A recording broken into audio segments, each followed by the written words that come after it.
নমস্কার দর্শক বন্ধুরা, আপনাদের সবাইকে স্বাগত জানাই আমাদের এই বিশেষ ইতিহাসের আঙিনায়, আপনাদের প্রিয় ইউটিউব চ্যানেল বীরত্বগাথায়। আজ আমরা এমন এক মহাবীরের মহাকাব্যিক জীবন কাহিনী শুনতে চলেছি, যার নাম শুনলে আজও ইতিহাসের প্রতিটি পাতা শিহরিত হয়, যার পদভারে একসময় কেটে উঠেছিল ২৩০০ বছর আগের পৃথিবী। তিনি আর কেউ নন, তিনি আলেকজান্ডার দ্য গ্রেট। তার জন্ম থেকে মৃত্যু পর্যন্ত প্রতিটা মুহূর্ত ছিল নাটকীয়তায় ভরপুর, প্রতিটি যুদ্ধ ছিল এক একটি রণকৌশলের নিদর্শন।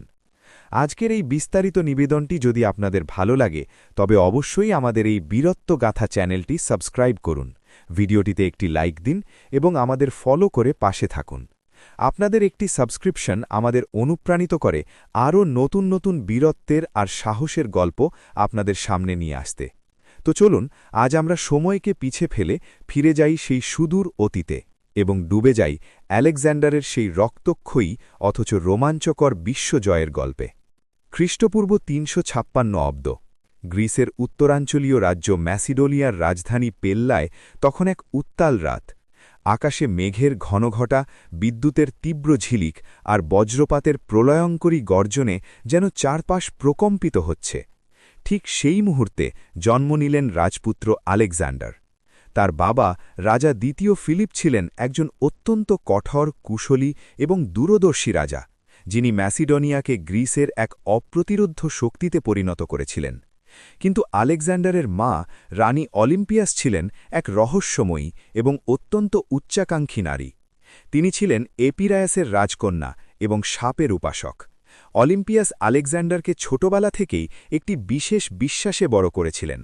তিনি আলেকজান্ডারের অবচেতনে গেঁথে দিয়েছিলেন যে আলেকজান্ডার সাধারণ কোনো রক্তমাংসের মানুষ নন, বরং তিনি গ্রিকদের প্রধান দেবতা জিউসের সন্তান। অলিম্পিয়াস বলতেন, আলেকজান্ডারের জন্মের রাতে এক দৈব বজ্রপাত তার গর্ভে প্রবেশ করেছিল। এই দৈব পরিচয়ের অটল বিশ্বাস আলেকজান্ডারকে ছোটবেলা থেকেই অন্যদের থেকে আলাদা করে দিয়েছিল। তিনি নিজেকে মনে করতেন এক অর্ধ দেবতা, যার জন্ম হয়েছে সাধারণ মানুষের ঊর্ধ্বে থেকে বিশ্ব শাসন করার জন্য। এই মানসিকতাই তাকে পরবর্তী জীবনে মৃত্যুভয়হীন এক যোদ্ধায় পরিণত করেছিল। আলেকজান্ডারের শৈশব মোটেও রাজকীয় বিলাসিতায় ঘেরা ছিল না। রাজা ফিলিপ চেয়েছিলেন তার পুত্র যেন একজন অজেয় সেনাপতি হিসেবে গড়ে ওঠে। তার প্রাথমিক শিক্ষার ভার দেওয়া হয়েছিল লিওনিডাস নামক এক কঠোর গৃহশিক্ষকের ওপর। লিওনিডাস আলেকজান্ডারকে শিখিয়েছিলেন কিভাবে প্রচণ্ড শীতেও অবিচল থাকতে হয়, কিভাবে মাইলের পর মাইল না খেয়ে দৌড়াতে হয় এবং কিভাবে অভাবের মধ্যেও টিকে থাকতে হয়। এই শারীরিক প্রশিক্ষণই আলেকজান্ডারের শরীরে এমন এক সহন ক্ষমতা তৈরি করেছিল, যা পরবর্তী জীবনে তাকে কয়েক হাজার মাইল দুর্গম পথ পাড়ি দিতে সাহায্য করেছিল। কিন্তু আলেকজান্ডারের মেধার ক্ষুধা ছিল আরও গভীরে। রাজা ফিলিপ যখন দেখলেন তার পুত্র অত্যন্ত তীক্ষ্ণ বুদ্ধির অধিকারী, তখন তিনি সেই সময়ের শ্রেষ্ঠ দার্শনিক অ্যারিস্টটেলকে আলেকজান্ডারের শিক্ষক হিসেবে নিয়োগ দিলেন। ৩৪৩ খ্রিস্টপূর্বাব্দে মিয়েজা নামক এক শান্ত পল্লীপে অ্যারিস্টটেলের কাছে আলেকজান্ডারের শিক্ষা শুরু হয়। অ্যারিস্টটেল তাকে কেবল গণিত বা রাজনীতি পড়াননি, তিনি আলেকজান্ডারের মনে বিজ্ঞানের প্রতি অনুরাগ, সাহিত্যের প্রতি ভালোবাসা এবং দর্শনের গভীরতা বুনে দিয়েছিলেন।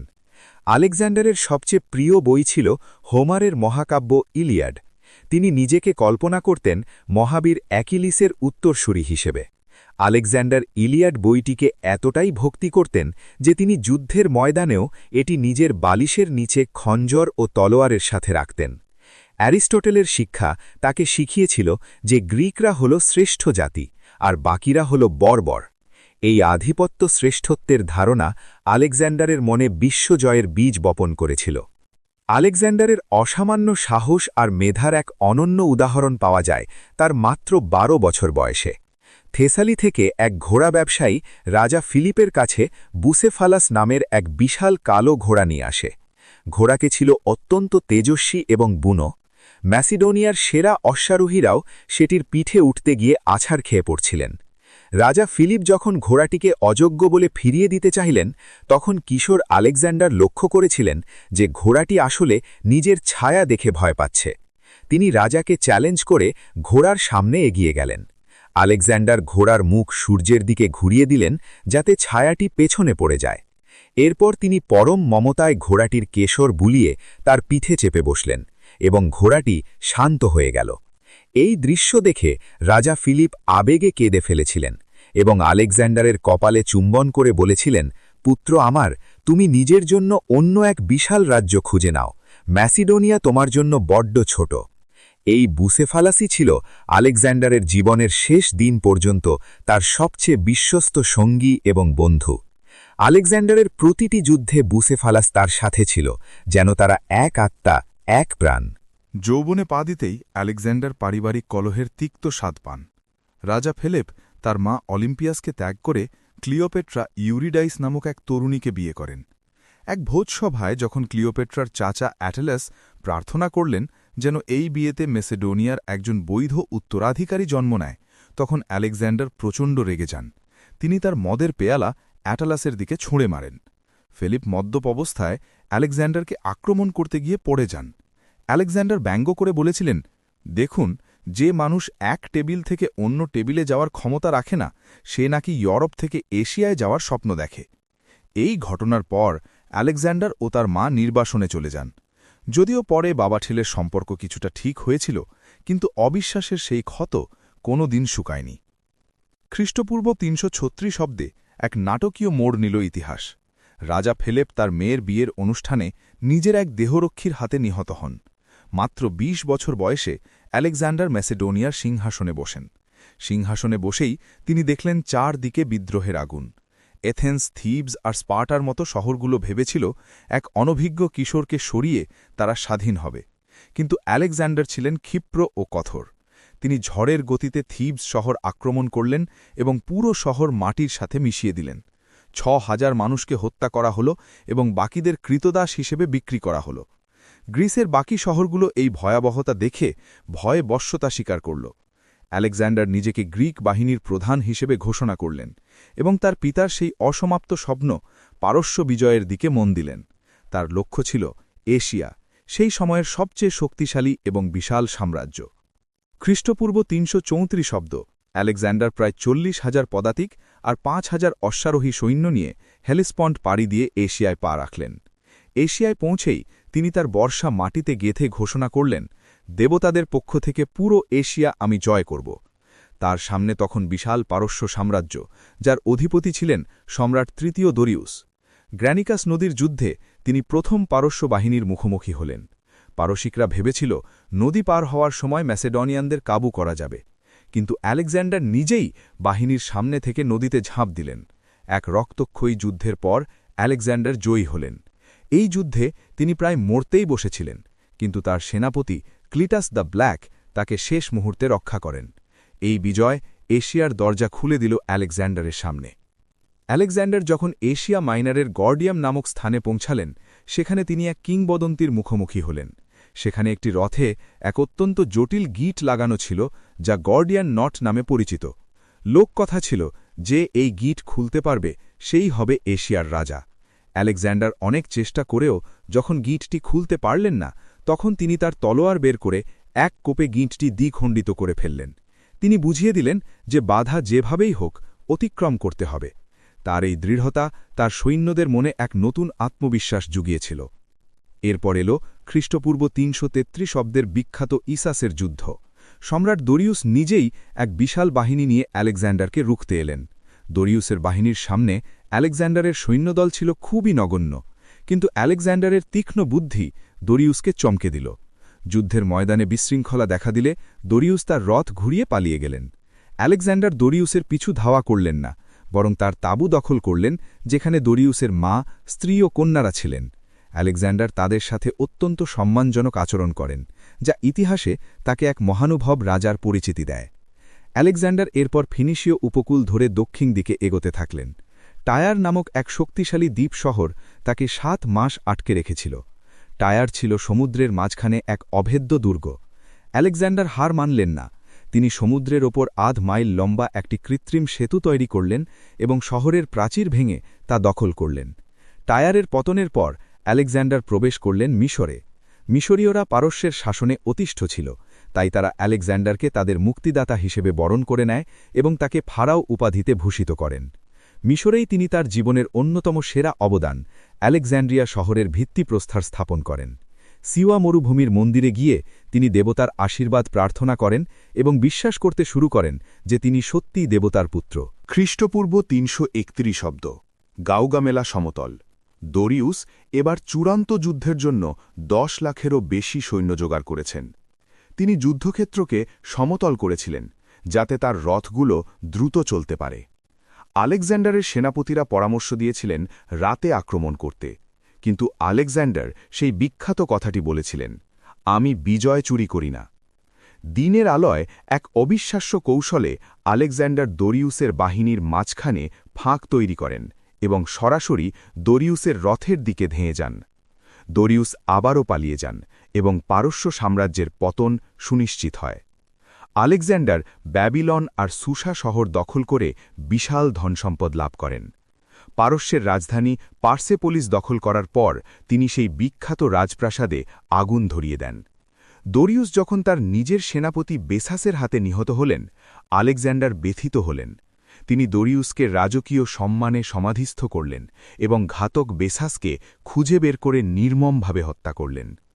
আলেকজান্ডার এখন এশিয়ার রাজা, কিন্তু তার জয়যাত্রা এখানে থামেনি। তিনি মধ্য এশিয়ার দুর্গম পার্বত্য অঞ্চল ব্যাকট্রিয়া ও সগডিয়ানা জয়ের জন্য এগিয়ে গেলেন। সেখানেই তিনি রোকসানা নামের এক সুন্দরী রাজকন্যাকে বিয়ে করেন। এই দীর্ঘ অভিযানে তিনি অনেক নতুন শহর গড়লেন এবং স্থানীয় সংস্কৃতির সাথে গ্রিক সংস্কৃতির মেলবন্ধন ঘটানোর চেষ্টা করলেন। আলেকজান্ডার নিজে পারস্যের পোশাক পরতে শুরু করেন, যা তার ম্যাসেডোনিয়ান সেনাপতিদের মোটেও পছন্দ ছিল না। তাদের মধ্যে অসন্তোষ দানা বাঁধতে শুরু করে। ষড়যন্ত্রের অভিযোগে আলেকজান্ডার তার পুরনো বন্ধু পারমেনীয় ও ফিলাটাসকে হত্যা করতে বাধ্য হন। এমনকি একদিন মদ্যপান অবস্থায় ঝগড়া করে তিনি তার প্রাণদাতা বন্ধু ক্লিটাসকে নিজের হাতে হত্যা করেন, যা তাকে পরবর্তী জীবনে অনেক যন্ত্রণা দিয়েছিল। খ্রিস্টপূর্ব ৩২৬ অব্দ আলেকজান্ডার হিন্দুকুশ পর্বতমালা পার হয়ে ভারতীয় উপমহাদেশে পা রাখলেন। সেখানে তাকে বাধা দেন রাজা পুরু বা পোরাস। শুরু হল হিদাসপিসের যুদ্ধ। একদিকে আলেকজান্ডারের অজেয় অশ্বারোহী, অন্যদিকে পুরুর বিশাল রণহস্তি। ভয়াবহ বৃষ্টি আর কাদামাটিতেও আলেকজান্ডার এক অসাধারণ রণকৌশল ব্যবহার করে পুরুকে পরাজিত করেন। বন্দী পুরুকে আলেকজান্ডার জিজ্ঞেস করেছিলেন, আপনার সাথে কেমন আচরণ করা উচিত? পুরু মাথা উঁচু করে উত্তর দিয়েছিলেন, একজন রাজা আরেক রাজার সাথে যেমন আচরণ করেন। মুগ্ধ আলেকজান্ডার তাকে তার রাজ্য ফিরিয়ে দিলেন এবং তাকে নিজের মিত্র বানিয়ে নিলেন। কিন্তু ভারত জয়ের নেশায় আলেকজান্ডার যখন আরও এগোতে চাইলেন, তখন বিপত্তি ঘটল বিপাশা নদীর তীরে। দীর্ঘ ৮ বছর ঘর ছাড়া ক্লান্ত সৈন্যরা আর এগোতে রাজি হল না। তারা শুনেছিল ভারতের মগধ সাম্রাজ্যের বিশাল বাহিনী আর হাজার হাজার হাতির কথা। আলেকজান্ডার খুব করে বুঝিয়েও কাজ হল না। জীবনের প্রথম এবং শেষবারের মতো আলেকজান্ডার নিজের বাহিনীর কাছে হেরে গেলেন। তিনি অত্যন্ত ভারাক্রান্ত মনে ফেরার পথ ধরলেন। ফেরাটা ছিল অনেক বেশি যন্ত্রণাদায়ক। আলেকজান্ডার তার বাহিনীকে ৩ ভাগে ভাগ করলেন। তিনি নিজে এক বিশাল দল নিয়ে গেড্রোসিয়ান মরুভূমির মধ্য দিয়ে রওনা হলেন। সেই মরুভূমির কাঠ ফাটা রোদে আর পানীয় জলের অভাবে আলেকজান্ডারের হাজার হাজার সৈন্য মারা যায়। আলেকজান্ডার নিজেও পায়ে হেঁটে সাধারণ সৈন্যদের সাথে পথ চলেছেন। মরুভূমিতে কেউ তাকে এক পাত্র জল এনে দিলে তিনি তা মাটিতে ঢেলে দেন, এই বলে যে আমার সৈন্যরা যদি জল না পায় তবে আমিও খাব না। খ্রিস্টপূর্ব ৩২৪ অব্দে তিনি যখন সুসা শহরে পৌঁছান, তার জাঁকজমকপূর্ণ বাহিনীর আর কিছুই অবশিষ্ট ছিল না। সুসা শহরে এসে তিনি গ্রিক আর পারসিকদের এক মহা মিলনের আয়োজন করেন। তিনি নিজে এবং তার সেনাপতিরা পারসিক নারীদের বিয়ে করেন। আলেকজান্ডার চেয়েছিলেন এক নতুন জাতি তৈরি করতে, যেখানে কোনো ভেদাভেদ থাকবে না। খ্রিস্টপূর্ব ৩২৩ অব্দ আলেকজান্ডার ব্যাবিলন শহরে ফিরে এলেন। সেখানে তিনি নতুন অভিযানের পরিকল্পনা করছিলেন, আরব উপদ্বীপ আর কার্থেজ জয়ের। কিন্তু নিয়তি ছিল অন্যরকম। জুন মাসের এক রাতে এক ভোজসভার পর তিনি তীব্র জ্বরে আক্রান্ত হন। 10 দিন ধরে জ্বরে ভোগার পর তার কণ্ঠস্বর স্তব্ধ হয়ে যায়। সেনাপতিরা যখন তার শিয়রে এসে জিজ্ঞেস করলেন এই বিশাল সাম্রাজ্য কার হবে, আলেকজান্ডার মৃদু স্বরে শেষ কথাটি বললেন, ক্র্যাটিস্টো, অর্থাৎ যিনি শ্রেষ্ঠ বা সবচেয়ে শক্তিশালী তার। মাত্র ৩২ বছর ১০ মাস বয়সে পৃথিবীর শ্রেষ্ঠ এই বীরের মৃত্যু হয়। তার মৃত্যুর কারণ নিয়ে আজও রহস্য আছে। কেউ বলেন বিষ প্রয়োগে, কেউ বলেন ম্যালেরিয়া বা টাইফয়েডে, আবার কেউ বলেন অতিরিক্ত মদ্যপানে তার মৃত্যু হয়েছিল। তার মৃতদেহটিকে রাখা হয়েছিল একটি স্বর্ণ কফিনে, যা পরে টলেমি মিশরে নিয়ে যান। আলেকজান্ডার কি সত্যিই বিশ্বজয় করেছিলেন? ভূগোলের বিচারে তৎকালীন মানুষের চেনা পৃথিবীর প্রায় ৮০% তিনি জয় করেছিলেন, কিন্তু তার সবচেয়ে বড় জয় ছিল সাংস্কৃতিক। তিনি যেখানেই গেছেন সেখানেই গ্রিক সংস্কৃতি আর বিজ্ঞানের আলো ছড়িয়ে দিয়েছেন। তার মৃত্যুর পর কয়েক শতাব্দী ধরে এশিয়া ও ইউরোপের মধ্যে যে সংস্কৃতির আদান প্রদান হয়েছিল তাকে বলা হয় হেলেনিস্টিক যুগ। তিনি প্রায় ৭০টি শহর গড়েছিলেন, যাদের নাম দিয়েছিলেন আলেকজান্দ্রিয়া। তার নাম আজ ইতিহাসে অক্ষয় হয়ে আছে, কারণ তিনি কেবল যুদ্ধ জয় করেননি, তিনি মানুষের চিন্তার সীমানাকে বদলে দিয়েছিলেন। আলেকজান্ডারের মৃত্যুর আগে ৩টি শেষ ইচ্ছার কথা ইতিহাসে খুব প্রচলিত। প্রথমত, তার কফিন যেন কেবল শ্রেষ্ঠ চিকিৎসকরা বহন করেন, যাতে মানুষ বোঝে মৃত্যুর সামনে চিকিৎসকের কোনো ক্ষমতা নেই। দ্বিতীয়ত, কবর পর্যন্ত যাওয়ার রাস্তায় যেন তার সমস্ত স্বর্ণ মণিমুক্তা ছড়িয়ে দেওয়া হয়, যাতে মানুষ দেখে ধন সম্পদ সাথে যায় না। আর তৃতীয়ত, তার হাত দুটো যেন কফিনের বাইরে ঝুলে থাকে, যাতে সারা পৃথিবী দেখে যে আলেকজান্ডার যখন বিশ্বজয় করে চলে যাচ্ছেন তখন তার ২ হাত একদম শূন্য। এই ছিলেন আলেকজান্ডার। পৃথিবীর মানচিত্রে তিনি এক ঝড়ের নাম, যে ঝড় থেমে গিয়েছিল অকালেই, কিন্তু তার রেশ আজও রয়ে গেছে ইতিহাসের প্রতিটি পাতায়। আলেকজান্ডারের এই কাহিনী আমাদের মনে করিয়ে দেয় জীবনের নশ্বরতা আর মানুষের অসীম ক্ষমতার কথা। হয়তো তিনি পুরো পৃথিবী জয় করতে পারেননি মানচিত্রের হিসেবে, কিন্তু ইতিহাসের পাতায় তিনি ঠিকই বিশ্বজয়ী হয়েই বেঁচে আছেন। আজ ১০০০ বছর পরেও যখন আমরা আলেকজান্ডারের কথা বলি, আমরা আসলে মানুষের অপরাজেয় সাহসের জয়গান গাই। ইতিহাস হয়তো অনেক বীরকে দেখেছে, কিন্তু আলেকজান্ডারের মতো আর কাউকে দেখেনি, যে মাত্র ১২ বছরে পুরো পৃথিবীর ভাগ্য বদলে দিতে পেরেছিল। প্রিয় দর্শক, আজকের এই কাহিনী যদি আপনাদের ভালো লেগে থাকে এবং আপনাদের মনের সাহসের সঞ্চার করে থাকে, তবে আমাদের এই বীরত্ব গাথা চ্যানেলটির সাথেই থাকুন।